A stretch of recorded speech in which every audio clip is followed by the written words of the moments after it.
بسم اللہ الرحمن الرحیم۔ السلام علیکم ورحمۃ اللہ وبرکاتہ۔ میرا پرانا نام رام کرشنن لاکڑا ہے۔ میں دہلی نجف گڑھ کے علاقے کی ہندو جاٹ فیملی سے تعلق رکھتا ہوں۔ میرے بابا جی ہمارے گاؤں کے پردھان اور زمینداروں میں سے ہے۔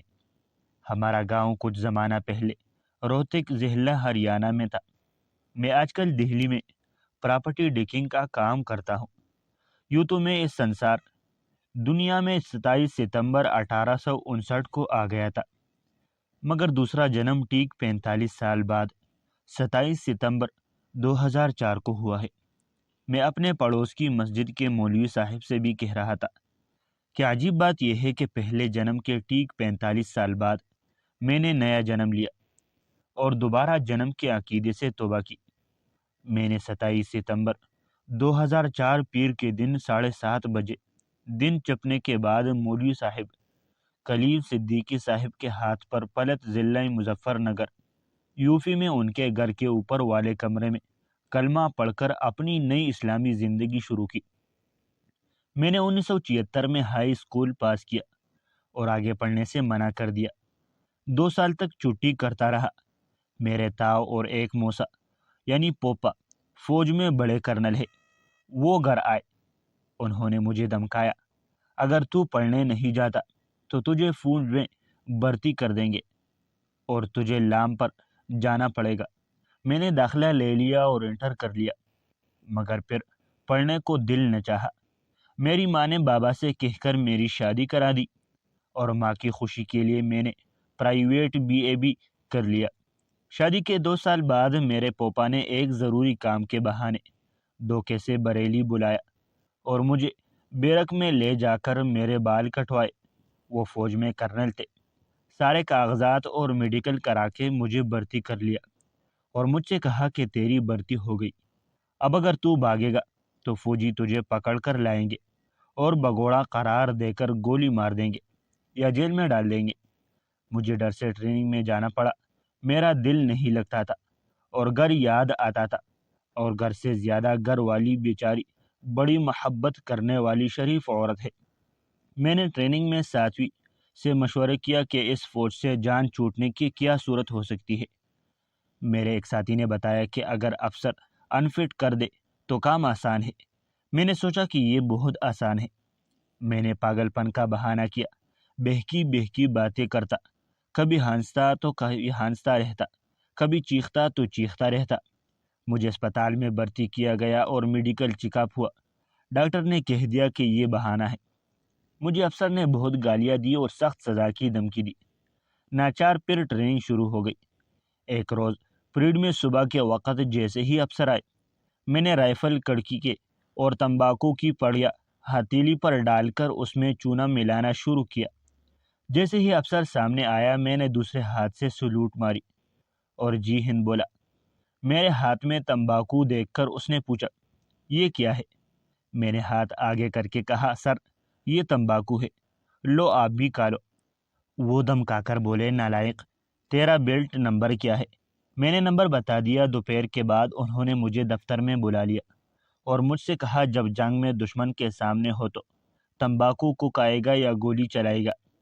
میں نے عرض کیا، سر تمباکو کو کھا کر گولی چلانے میں تو مزہ ہی آ جائے گا۔ بہت غصہ ہوئے میرے فائل نکالی اور اس پر لال قلم سے انفٹ لکھ دیا۔ میں نے جی ہند کہہ کر خوشی سے سلام کیا اور رات کو ہی گاڑی میں بیٹھ کر دلی آ گیا۔ میرے پپا کو معلوم ہوا تو انہوں نے گھر فون کر دیا کہ بگوڑا غدار فوج سے جان بچا کر بھاگ آیا ہے۔ میری بیوی مجھ سے بات نہیں کرتی تھی کہ تو غدار ہے، بگوڑا ہے۔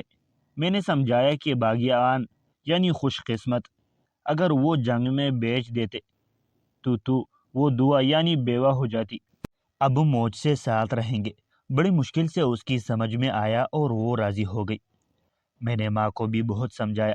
کچھ روز یار دوستوں میں آوارہ پھر کر اپنے بابا کے ڈر سے پراپرٹی ڈیلنگ کا کاروبار شروع کر دیا۔ میری دوستی کچھ غلط لوگوں سے ہو گئی۔ جھگڑے کی زمین خریدی، مار پیٹ کر، دھمکا کر قبضہ کیا اور بیچ دی۔ نہ جانے کتنے لوگوں کو ستایا، کتنوں کا مال مارا۔ مار داڑ اور پراپرٹی کے 19 مقدمے میرے ذمے لگ گئے۔ میں جیل چلا گیا، کسی طرح ضمانت ہوئی۔ میں پہلی جیل سے بہت ڈرتا تھا، 2.5 مہینے کے جیل سے اور بھی دہشت بڑھ گئی۔ 2 باتیں مجھ میں پہلے ہی سے مسلمانوں جیسے تھی۔ جب ہوش سنبھالا، کسی مورتی کسی دیوی کی پوجا نہیں کی، اور دوسری یہ کہ نجب گڑھ سے آگے ایک جگہ سور کے گوشت کی دکانیں تھی، مگر جوانی کے دنوں میں مرغا وغیرہ کھانے کے باوجود اول تو اس راستے سے گزرنا مشکل تھا۔ اگر جلدی میں گزر جاتا تو سانس روک کر نیچے نگاہ کر کے گزرتا۔ سور کے گوشت کو دیکھ کر ہی مجھے الٹی سی آتی تھی۔ جیل سے ضمانت پر واپس آیا تو میری ماں نے، جو بہت دھارمک مذہبی ہے، ہر شکروار یعنی جمعہ بارات یعنی روزہ رکھتی ہے، مجھ سے کہا کہ تو ناستک یعنی ملحد ہے، دیوتاؤں کو مانتا نہیں بلکہ ان کا انادر بے ادبی کرتا ہے، اس لیے تیرے اوپر اتنی آفت ہے۔ مجھے ایک ہنومان کی مورتی اور ہنومان چالیسا دی کہ اس کا جاپ یعنی ورد کر کے میں اندر کمرے میں ماں کی ضد اور کچھ ڈر کی وجہ سے روز ہنومان چالیسا کا جاپ ورد کرتا رہا۔ مقدمے کی آخری تاریخ آئی، ایک عورت کی گواہی تھی۔ میں نے صبح تڑکے اٹھ کر ہنومان چالیسا کا جاپ ورد کیا اور پراتھنا تھا یعنی دعا کی، حالانکہ دل میں وشواس یہی تھا کہ یہ بے جان مورتی ہے، اس میں کیا رکھا ہے۔ ڈل مل کر یقین کے ساتھ یا شاید لالچ میں دیر تک میں نے جاپ یعنی ورد کیا اور پراتھنا یعنی دعا کی کہ گواہی ٹوٹ جائے۔ عدالت گیا تو اس عورت نے ایسی ڈٹ کر گواہی دی کہ جج سمجھ گیا کہ بات سچ ہے۔ مجھے غصہ آ گیا، یہ خیال بھی نہ رہا کہ عدالت ہے۔ میں نے غصے میں اس عورت سے کہا کہ تجھے باہر نہیں نکلنا ہے کیا؟ جج نے سن لیا اور برہم ہوا اور ضمانت کینسل کر کے جیل بھیجنے کا حکم کر دیا۔ 2 مہینے پھر جیل میں رہا۔ بابا جی نے ہائی کورٹ سے ضمانت کرائی۔ جیل سے گھر آیا تو پہلے کمرہ بند کر کے ہنومان کی مورتی پر جوتا گیلا کر بجایا، ہنومان چالیسا کو جلایا اور خوب گالیاں دی۔ ماں نے جوتے کی آواز سنی تو باہر سے بہت چیخی۔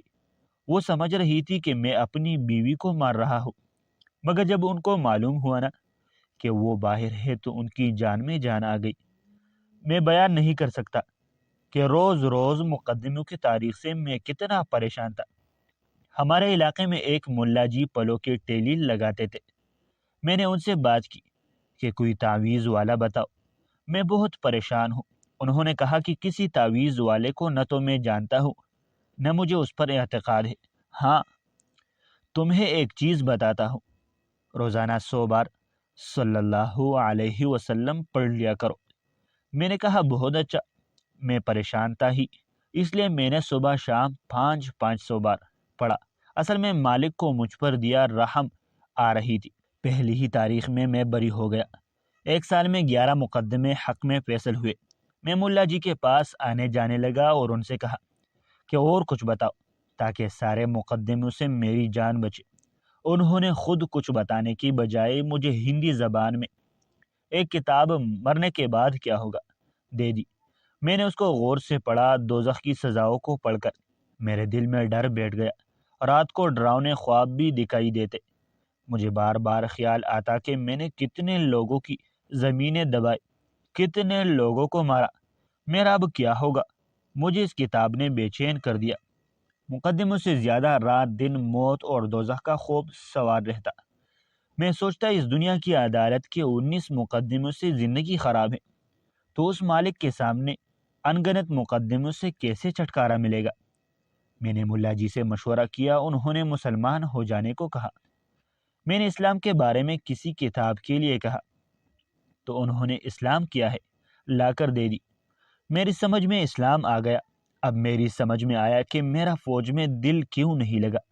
اگر میں فوج میں رہتا تو یہ ظلم مار پیٹ نہ کرتا اور مرنے کا خیال بھی نہ آتا۔ میرے مالک نے تو میری ہدایت کے لیے مجھے فوج سے بھگا دیا اور الٹ پلٹ کام کرائے۔ اسلام قبول کرنے کے لیے میں امام بخاری کے پاس جامع مسجد دہلی گیا۔ پہلے تو ان تک پہنچنا ہی مشکل ہے، میں کسی طرح ترکیب سے پہنچ گیا۔ امام صاحب نے کہا اپنے یہاں کے ذمہ دار لوگوں کو لے کر آنا جو تمہیں جانتے ہو۔ میں 2-4 روز کی کوشش سے 2 مسلمانوں کو لے کر گیا تو وہ کہنے لگا شناختی کارڈ لاؤ۔ میں نے کہا آپ نے پہلے کیوں نہیں بتایا، بار بار کیوں پریشان کرتے ہیں؟ وہ ناراض ہو گئے اور بولے بات کرنے کی تمیز نہیں۔ میں نے کہا تمہیں تمیز نہیں، مجھے تو ہے، اور میں چلا آیا۔ اس کے بعد ایک صاحب نے دہلی کی فتح پوری مسجد جانے کو کہا۔ میں وہاں پہنچا تو مفتی صاحب نے کہا کہ مسلمان ہونے کے بعد تمہارا نکاح ختم ہو جائے گا، تمہیں اپنی بیوی چھوڑنا پڑے گا۔ میں نے کہا وہ 25 سال سے میرے ساتھ رہ رہی ہے، ایسے بلی عورت ہے کہ آج تک مجھے اس سے کوئی شکایت نہیں ہوئی، میں اسے کیسے چھوڑ سکتا ہوں؟ انہوں نے کہا پھر تمہیں کلمہ نہیں پڑھوایا جا سکتا اور نہ تم مسلمان ہو سکتے ہو۔ وہاں سے مایوس ہو کر میں نے تلاش جاری رکھی۔ ایک صاحب نے مجھے ایک مزار پر بھیج دیا، وہاں ایک میاں جی، لمبے لمبے بال، ڈھیر ساڑی ملائے، گلے میں ڈالے ہری رنگ کا لمبا کرتا اور بہت اونچی ٹوپی پہنے ملی۔ میں ایک جاننے والے کو وہاں لے کر گیا تھا۔ انہوں نے کہا کہ میں تمہیں کلمہ پڑھواتا ہوں۔ میرے قریب بیٹھو، گھٹنوں سے گھٹنے ملا کر ادب سے بیٹھایا، اپنے داہنے ہاتھ میں میرا بایاں انگوٹھا اور بایاں ہاتھ میں دایاں انگوٹھا لے لیا اور بولے مرید ہونے کی نیت کرو اور میرے پیروں پر ادب سے نگاہ رکھو۔ مجھے بچپن کے کھیل کا دھیان آ گیا۔ ہم بچے ایک دوسرے کو اسی طرح گھمایا کرتے تھے۔ مجھے ہنسی آ گئی، وہ غرائے کہ ہنس رہا ہے۔ میں نے کہا مجھے بچپن کا ایک کھیل یاد آ گیا، اگر بچوں کی طرح آپ کو بھی سر کے اوپر گھما کر پھینک دوں۔ تو انہوں نے پھر دمکایا، نہ جانے کیا کیا کہلوایا، قادریہ، غوثیہ وغیرہ وغیرہ۔ پھر بولے میرے پاؤں کے بیچ سر رکھو۔ میں نے منع کیا تو دمکا کر بولے مرید ہو کر بات نہیں مانتا۔ میں نے سر ٹیکا اور جلدی سے اٹھا لیا۔ وہ دوبارہ بولے ادب سے قدموں میں سر رکھو اور یہ سوچو کہ مجھ میں خدا کا نور ہے۔ اللہ اکبر، جس طرح خدا کو سجدہ کرتے ہیں اسی طرح کرو۔ مجھے غصہ آ گیا، میں اسلام کے بارے میں بہت کچھ پڑھ لیا تھا۔ میں نے اس نالائق سے کہا کہ اگر میں تجھے اٹھا کر دے ماروں نا تو خدا تو میں ہوں گا، اس لیے کہ جو طاقتور ہوتا ہے وہ خدا ہوتا ہے۔ میں نے 2-4 گالیاں دی اور چلا آیا۔ مجھے مسلمان ہونے کی بے چینی تھی اور موت کا کھٹکا تھا۔ میں نے ایک ملا جی سے ذکر کیا، وہ مجھے قاضی جی کے یہاں لے گئے۔ قاضی جی نے کہا مسلمان تو ہم تمہیں کر لیں گے، مگر 2000 روپے فیس ہوگی۔ میں نے کہا مجھے مسلمان کا اسلام نہیں چاہیے، میں تو محمد صلی اللہ علیہ وآلہ وسلم کا اسلام قبول کرنا چاہتا ہوں۔ اگر محمد صلی اللہ علیہ وسلم نے کسی کو مسلمان کرنے کے لیے پیسے لیے ہو تو آپ بھی لے لیں۔ جب انہوں نے کبھی ایک پیسہ نہیں لیا تو آپ کیسے پیسے لے سکتے ہیں؟ 2000 کی بات بڑی نہیں، مگر مجھے وشواس یعنی یقین نہیں ہوا۔ میں وہاں سے بھی واپس آ گیا۔ اگلے روز ایک مسجد کے سامنے سے جا رہا تھا تو ذرا صاف ستھرے کپڑوں میں ایک مولوی صاحب مسجد کی طرف جاتے دکھائی دیے۔ بعد میں ان سے تعارف ہوا۔ ان کا نام مولوی عبدالسمیع قاسمی تھا۔ میں نے ان سے کہا مجھے اسلام کے بارے میں کچھ معلومات حاصل کرنی ہے۔ پہلے تو وہ ٹٹکے، بعد میں وہ تیار ہو گئے۔ میں نے ان سے کہا کہ اسلام کے بارے میں نے 50 سے زیادہ کتابیں پڑھی ہے۔ جب اللہ کے رسول صلی اللہ علیہ وسلم آخری حج کو گئے تو ان کے ساتھ 1.25 لاکھ ساتھی تھے۔ آپ نے سب کو اکٹھا کر کے ان سے سوال کیا کہ میں نے اسلام تم تک پہنچا دیا؟ سب نے کہا کہ بالکل پہنچا دیا۔ محمد صلی اللہ علیہ وسلم نے کہا کہ اب جو یہاں سے غائب ہے، یہاں موجود نہیں ہے، یہ اسلام تمہیں ان تک پہنچانا ہے۔ اسے یہ بات معلوم ہوئی کہ جن مسلمانوں تک اسلام پہنچ چکا ہے نا، وہ دوسرے انسانوں تک اسلام پہنچائے۔ مولوی قاسمی نے کہا کہ ہاں ضرور پہنچانا چاہیے۔ میں نے کہا کہ مولوی صاحب آپ مجھے ایسے 2-4 لوگوں سے ملوائے جو دین کو دوسروں تک پہنچانے کا کام کر رہے ہو۔ مولوی صاحب بولے ایسے لوگ بھی ہیں۔ میں نے کہا کہ یہ کام تو سارے مسلمانوں کو کرنا چاہیے، مگر مجھے ایک مسلمان بھی نہیں ملا۔ میں خود اسلام لانا چاہتا ہوں۔ 4 بڑے مولویوں نے مجھے دھکے دیے۔ مولوی قاسمی نے کہا کہ میں آپ کو ایک صاحب کا پتہ بتاتا ہوں، آپ پلت ضلع مظفر نگر یو پی چلے جاؤ، میں نے ان کا پورا پتہ اور فون نمبر مانگا۔ انہوں نے کہا فون نمبر معلوم کر کے دیتا ہوں۔ ناگلوئی دہلی کے کسی مولوی صاحب کو انہوں نے فون کیا اور مولوی محمد کلیم صدیق صاحب کا فون نمبر مل گیا۔ انہوں نے فون ملایا۔ مولوی صاحب دلی سے پلٹ جا رہے تھے۔ مولوی قاسمی نے کہا کہ ہمارے ایک چودھری صاحب اسلام قبول کرنا چاہتے ہیں۔ مولوی صاحب نے کہا ان کو آج شام تک پلٹ بھیج دے۔ میں نے کہا فون پر مجھ سے بات کروا دو۔ انہوں نے مجھے فون دے دیا۔ میں نے بات کی۔ مولوی صاحب نے کہا آپ جب بھی آئے ہمارے مہمان بلکہ معزز مہمان ہوں گے۔ میں خدمت کے لیے ہر سمے حاضر ہوں۔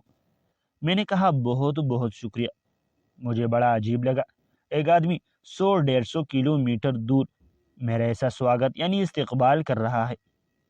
مجھے تو ایک ایک منٹ مشکل ہو رہا تھا۔ میں اسی روز 27 ستمبر 2004 کو دن چھپنے تک پلت پہنچ گیا۔ مولوی کلیم صاحب نماز پڑھنے گئے تھے۔ میں بیٹھک میں کرسی پر بیٹھ لیا۔ مولوی صاحب آئے تو میں نے ملاقات کی۔ مولوی صاحب بہت خوشی سے ملے۔ ان کے یہاں باہر کے کچھ مہمان آئے ہوئے تھے جو مکان کے اوپر والے کمرے میں ٹھہرے ہوئے تھے۔ تھوڑی دیر میں مولوی صاحب نے مجھے بھی وہی بلا لیا۔ مجھ سے پیار سے سوال کیا، میرے لیے سیوا بتائی۔ میں نے کہا میں مسلمان ہونا چاہتا ہوں۔ مولوی صاحب نے کہا بہت بہت مبارک ہو۔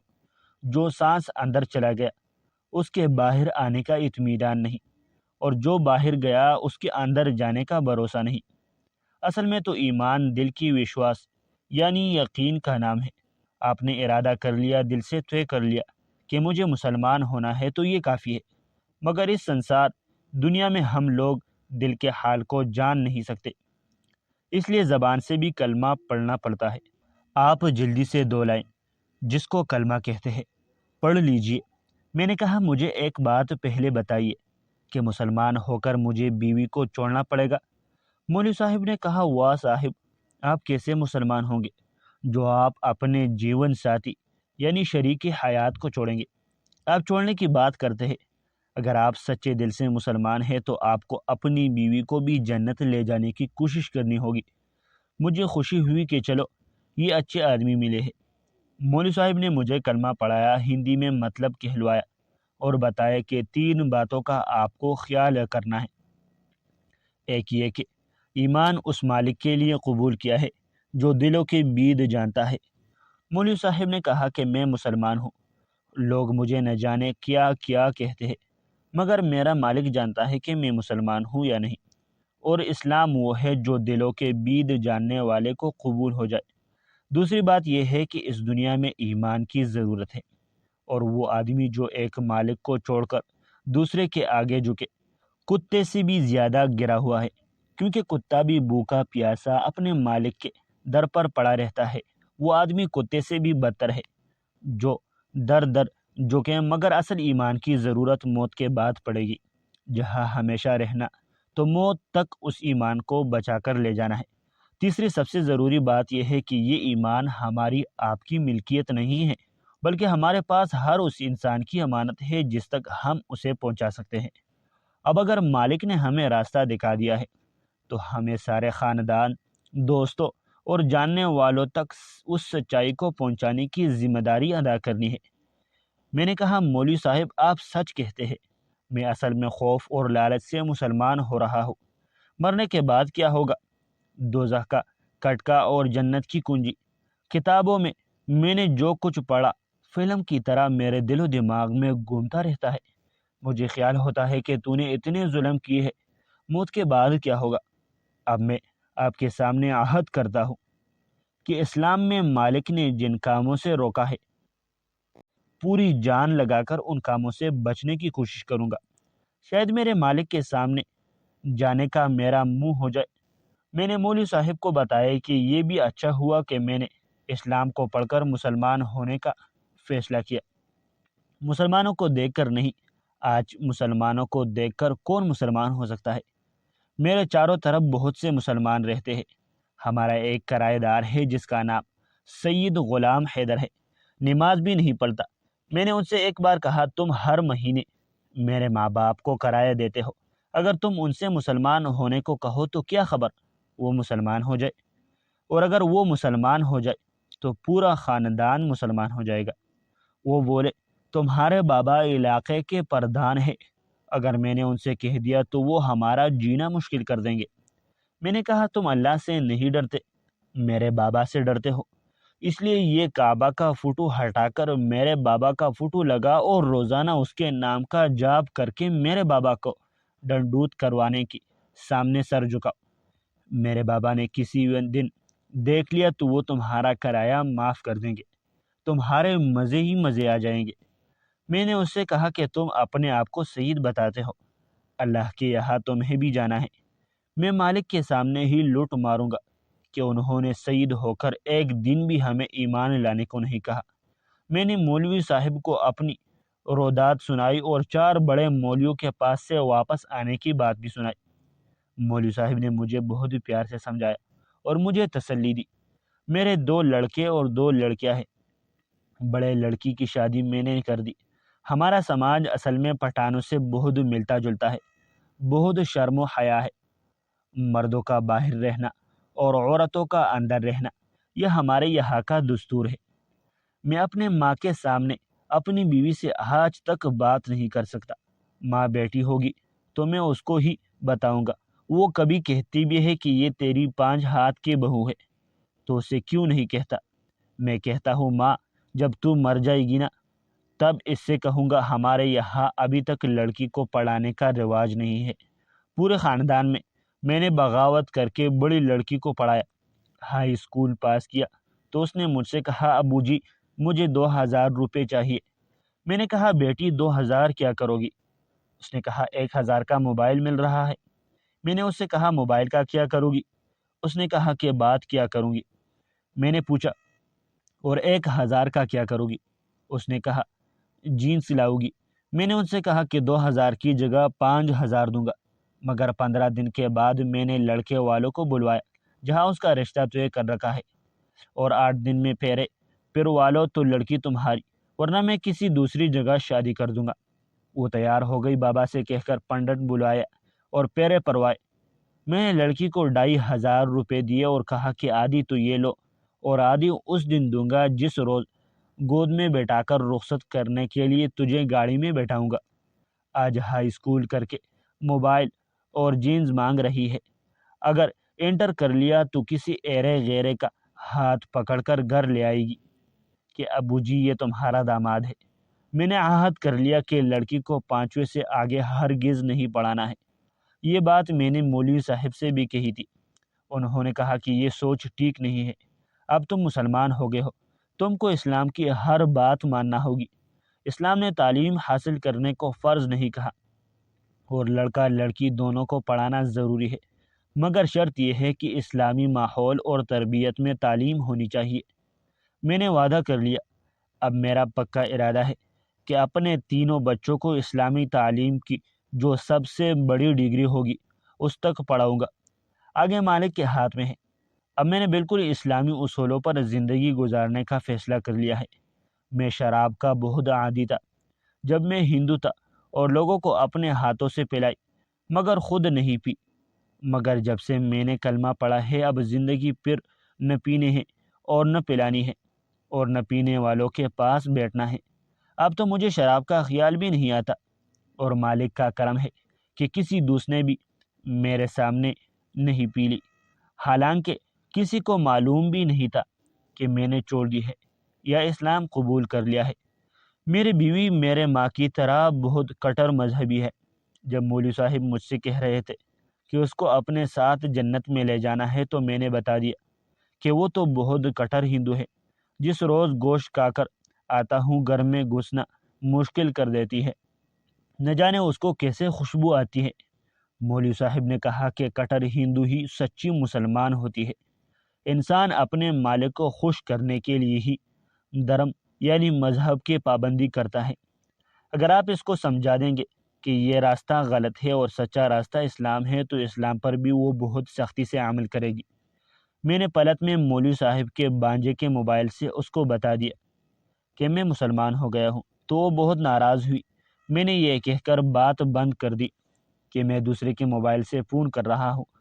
اگلے روز صبح کو میرے مقدمے کی تاریخ تھی، مجھے صبح وکیل سے بھی ملنا تھا، اس لیے رات کو مولوی صاحب نے اپنی گاڑی سے کتولی پہنچا دیا۔ رات کو 12:25 پر گھر پہنچا۔ مہارانی جی غصے میں بری بیٹی تھی، دھکے دینے لگی، بار بار گالیاں دی، 25 سال کا ادب بھول گئی، کہنے لگی کہ تو دھرم برباد کر کے آیا ہے، تو میرا کیا لگتا ہے، بھاگ جا، نہ جانے کیا کیا کہا۔ صبح تک لڑائی ہوتی رہی۔ مولوی صاحب نے بیوی کو دعوت دینے کے لیے ایک آخری ہتھیار کے طور پر ایک پوائنٹ بتا دیا تھا۔ صبح ہونے کو ہوئی تو اس ڈر سے کہ دن نکل آئے تو یہ سب کو بتا دے گی، اس لیے میں نے آخری تیر کے طور پر استعمال کیا۔ میں نے کہا کہ تو اصلی ہندو ہے یا نقلی؟ اس نے کہا کہ اصل ہوں۔ بالکل اصلی۔ میں نے کہا کہ اگر اصلی ہندو ہے اور میں اسلام کی چتا میں جل رہا ہوں تو تجھے بھی میرے ساتھ ستی ہو جانا چاہیے۔ تیر نشانے پر لگ گیا اور وہ چپ ہو گئی۔ دیر تک ہچکی اسے روتی رہی۔ میں اس کے قریب گیا، پیار کیا اور دکھ سکھ اور جیون مرن، زندگی موت میں ساتھ دینے کے وعدوں کی دہائی دی۔ اگر مسلمان ہونے کے لیے کہا، وہ تیار ہو گئی۔ ٹوٹا پھوٹا کلمہ پڑھوایا اور صبح فجر کی نماز ہم دونوں نے ساتھ پڑھی۔ بیوی کی مسلمان ہونے کی اپنے مسلمان ہونے سے زیادہ خوشی ہوئی۔ مجھے مولوی صاحب کی ہر بات سچے لگنے لگی۔ انہوں نے کہا تھا کہ بیوی کو چھوڑنے کی بات کا کیا مطلب، اس کو تو جنت میں ساتھ لے جانا ہے۔ ہمارے علاقے میں ایک مولوی صاحب مسجد میں امام ہیں، میں روزانہ رات کو ان کے پاس جاتا ہوں۔ مجھے جماعت میں جانا ہے، مگر مقدموں کے تاریخوں کی وجہ سے ابھی مجبور ہو۔ میں نے اپنی بڑی لڑکی اور داماد کو بھی مرنے کے بعد کیا ہوگا اور آپ کی امانت آپ کی سیوا میں پڑھنے کے لیے دی۔ مجھے مسلمانوں سے صرف یہ کہنا ہے کہ یہ دین جب امانت ہے، جیسا کہ مولوی صاحب نے آپ کی امانت آپ کی سیوا میں کتاب میں لکھا ہے، تو پھر اسے سارے دنیا تک پہنچانا چاہیے۔ آج کے دور میں اسلام پہنچانا بہت مشکل ہے۔ میں لاکڑ جاٹ ہوں، جاٹ قوم کی سائیکالوجی اچھی طرح جانتا ہوں۔ جاٹ اپنے ضمیر سے ڈرتا ہے، شاید دوسرا نہیں ڈرتا۔ اگر مرنے کے بعد کیا ہوگا اور دوزخ کا کٹکا ہندی ترجمہ کر کے جاٹوں میں پہنچایا جائے اور قرآن مجید میں جنت و دوزخ کا جو ذکر ہے ان کو سنایا جائے تو جاٹ سارے کے سارے مسلمان ہو جائیں گے۔ اس سے زیادہ ضروری بات یہ ہے کہ جب دین امانت ہے اور مالک کے سامنے حساب دینا ہے تو اس کا بھی حساب ہوگا کہ اس کو پہنچایا یا نہیں۔ اس لیے دین کو دوسروں تک پہنچانا نہ صرف یہ کہ دوسروں کے لیے ضروری ہے، مرنے کے بعد کے جواب سے بچنے کے لیے خود مسلمانوں کے لیے بھی ضروری ہے۔